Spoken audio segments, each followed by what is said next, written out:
कमीर शरीफ में हल्का PP 200 में मुस्लिम नून के उम्मीदवार मलिक मोहम्मद अरशद तीसरी बार बतौर MP बनने पर इजहार तशक्कुर रैली निकाली गई, जिसमें कसीर तादाद में पार्टी वर्कर्स, वोटर्स और सपोर्टर्स ने शिरकत की।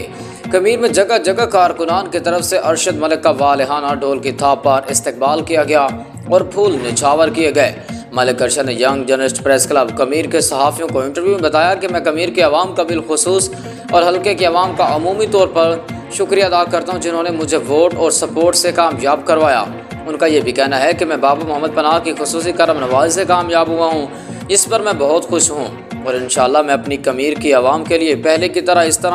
इसी तरह काम करता रहूँगा और इंशाल्लाह किए गए वादे पूरे ज़रूर करूँगा। रैली के अख्ताम पर दरबार मोहम्मद पनाह पर हाज़िरी दी, चादर पोशी की और मुल्क पाकिस्तान की फलाह व तरक्की की दुआ भी की गई।